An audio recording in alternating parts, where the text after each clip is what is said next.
La financiarisation des entreprises.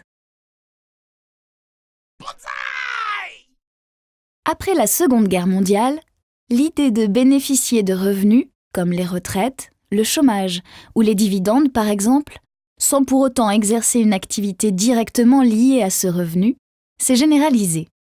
Notre système économique a dû trouver un moyen pour les financer. Tout a commencé aux États-Unis. Les entreprises étaient chargées de collecter l'épargne des salariés en vue de leur retraite à l'intérieur d'un fonds de pension. Cette épargne était placée dans l'entreprise elle-même.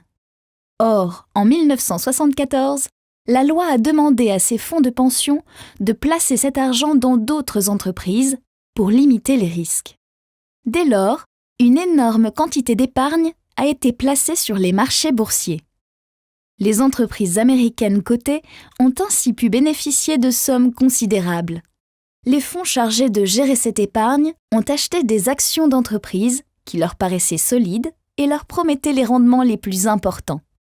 Une forte compétition s'est installée entre les entreprises qui se sont mis à promettre toujours plus de profits. L'épargne captée leur a permis de financer des innovations, d'acheter d'autres entreprises et de s'accroître à l'international et ainsi de réaliser plus de profits. Le modèle américain a été suivi par l'Europe, puis par le monde entier à partir de 1985. Toutes les entreprises cotées ont fait des promesses de profit pour attirer les capitaux. Les entreprises ont alors transformé leur modèle de fonctionnement. Elles ont intégré des outils de contrôle et de reporting sophistiqués pour garantir un profit maximum à toutes les étapes de la production.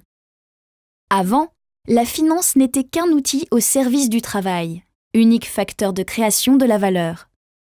Désormais, c'est le travail qui est au service du résultat financier promis aux actionnaires.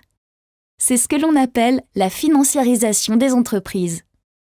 Pendant 30 ans, la course au profit a accéléré les innovations et les regroupements d'entreprises. Cette surenchère d'innovation a généré une forte croissance économique, mais celle-ci était fondée sur une destruction toujours plus rapide des produits et des services. Les entreprises finissent par devoir détruire elles-mêmes leurs innovations en trouvant toujours de nouvelles. En 2007, la course à l'innovation garantie par la finance est en panne. En effet, l'argent des épargnants n'est plus assez abondant et leur confiance n'est plus acquise. La période de prospérité économique s'arrête. De la transformation des entreprises naîtra le nouveau mode de croissance des prochaines décennies.